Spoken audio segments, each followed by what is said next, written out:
Today modern scientists are saying that nearly 99% of the cosmos is empty. But not that there is nothing, there is something, but it is not something. Because our idea of something is, we should be able to perceive through five senses. Today modern scientists are saying, this vast space has a tremendous amount of energy, but it is not any of the energies that are measurable by us, like electromagnetic waves or weak nuclear energy or strong nuclear energy or electrical systems or microwaves, none of these things. It is none of the measurable energies, but there is no denying it is tremendously powerful.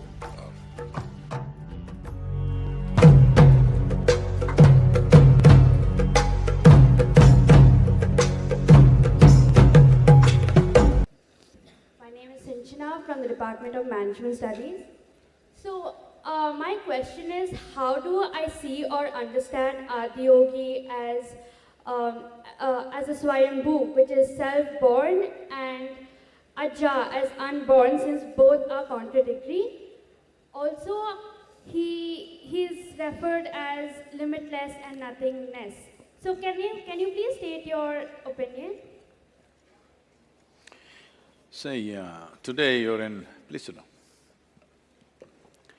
You're in management studies. If you complete these studies and go to work somewhere, people say you're a manager.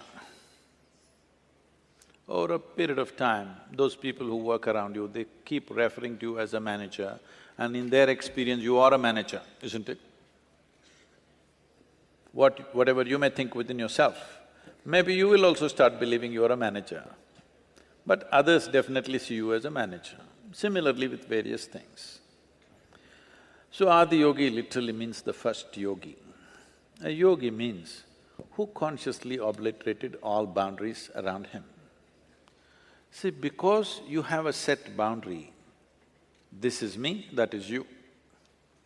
Suppose the boundaries actually exist only for the physical body, isn't it? This is my body, that's your body. This is my mind, that's your mind. But I want you to understand, there is no such thing as this is my life and that is your life. This is a living cosmos. You captured a little bit of it, I captured a little bit of it, somebody else captured a little more. That's about it. Now, if you're identified with your body, you're somebody. Yes? If you're identified with your mind also, you call yourself, I'm this or that. But if your identity is not with your physicality or with your psychological structure, you're really a nobody, isn't it? If you're a nobody, are you limited or unlimited?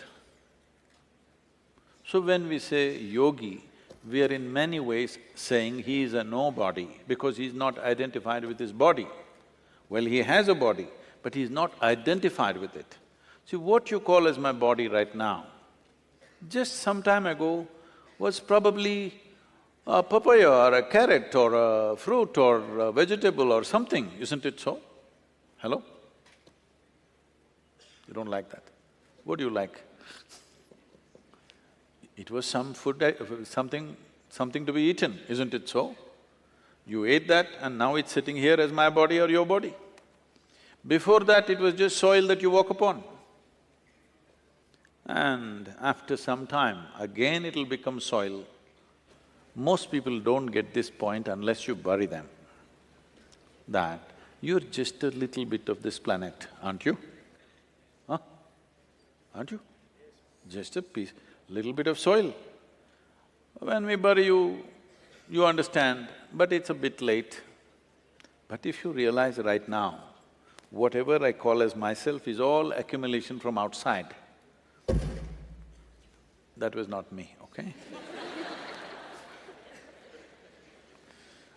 Somebody unplugging something.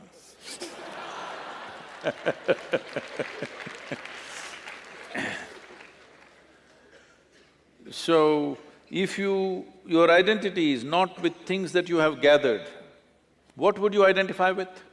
If you identify with the fundamental life process, it's not here, it's just happening all over the place. So in that sense, we are saying he is limitless, because he is not sitting there as a body, nor is he sitting there as a psychological structure. Both these things are outside influences on you. About him being a Swayambhu, it means that he is self-made, everything that he is. See, today you're sitting here, you may not be conscious, but your father, mother, your grandparents and their grandparents and their grandparents, if you go 100,000 generations, all of them are in some way living through you, isn't it? Yes? You may not consciously remember, but your great-great-great-grandmother's nose is sitting on your face without you being conscious about it. Yes or no? So, this is an accumulation of memory, first of all. There is evolutionary memory, there is genetic memory and karmic memory and various other forms of memory. In yoga, we identify memory as 8 different fundamental forms in which this body is formed. Because these 8 different memories are there, memory means it's a software that's been given to you. This is why it grows like this. Suppose whatever food you eat, I know you eat the same kind of food, but suppose you eat certain kind of food, the same food, if I give it to my dog, will it become you? Or if I give my dog's food, will you become a dog? Nothing like that will happen. This body will never get confused, isn't it? Because the software is well entrenched. Put whatever you want, this will do the same thing because the memory is well established. So what you call as myself right now is not you. It is a consequence of a huge amalgamation of memory. A little bit you have added your character to it, but rest of it is all come to you from somewhere else. So when we say a Swayambhu, because he is no way using his ancestry, no way using the faculties or the memories of the body, he has placed himself above that. He is completely himself, not a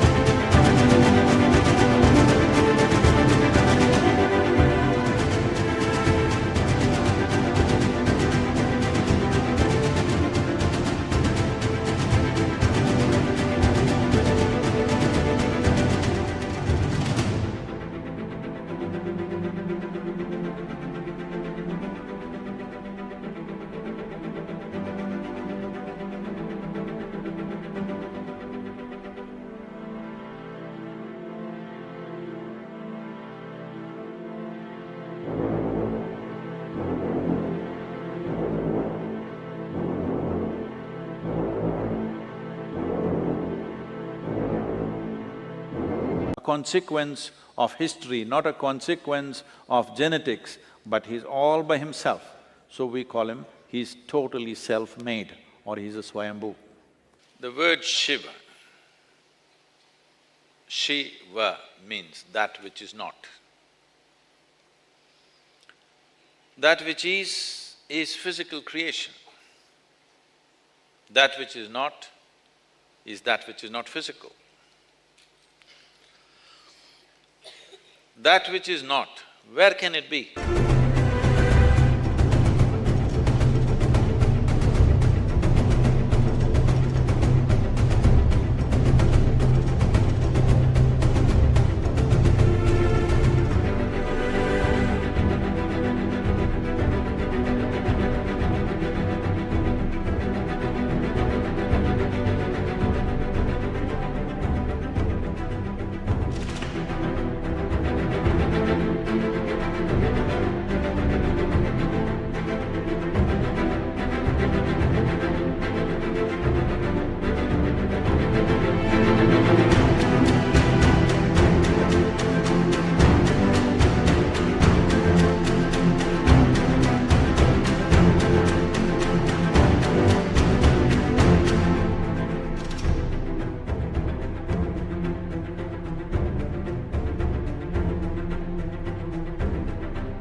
India or America? Or on this planet or in another galaxy, where can it be? It's everywhere. So, there is a dimensionless existence. So we called it appropriately Shiva, that means that which is not. Today modern scientists are saying that nearly 99% of the cosmos is empty. But not that there is nothing, there is something, but it is not something. Because our idea of something is, we should be able to perceive through five senses. See, right now what you can see and what you cannot see is this. You can see my hand because it is stopping light. Anything that is not stopping light, you don't see, isn't it? Right now there is air here which you're breathing, which is most vital for your existence, but you don't see it. You don't see the air unless you live in Delhi. Now, if you look up in the sky, you see the stars. But stars are a small happening. The real thing is the vast emptiness. So this we refer to as Shiva, that which is not. Today modern scientists are saying this vast space has a tremendous amount of energy, but it is not any of the energies that are measurable by us, like electromagnetic waves or weak nuclear energy or strong nuclear energy or electrical systems or microwaves, none of these things. It is none of the measurable energies. But there is no denying it is tremendously powerful. So we said, Shiva means that which is not, and we said it is in the lap of Shiva that creation happens. At the same time, we called Adi Yogi also the Shiva, because he perceived that which is not. You are who you are, people call you a director, a film producer, why? Because you perceived something. If you did not perceive that, they would not recognize you as that.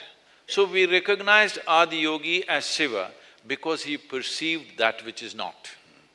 Because he perceived that, we called him also Shiva. So we will call the ultimate reality as Shiva, the one who realized that, the Adi Yogi, as Shiva. One who did not realize that but has the possibility, we'll call him Shiva. We'll call the dog also Shiva because he is also made of the same stuff, but he cannot know. But we want him to hear that sound. So every time we call him Shiva, Shiva, Shiva, we hope that he will evolve one day.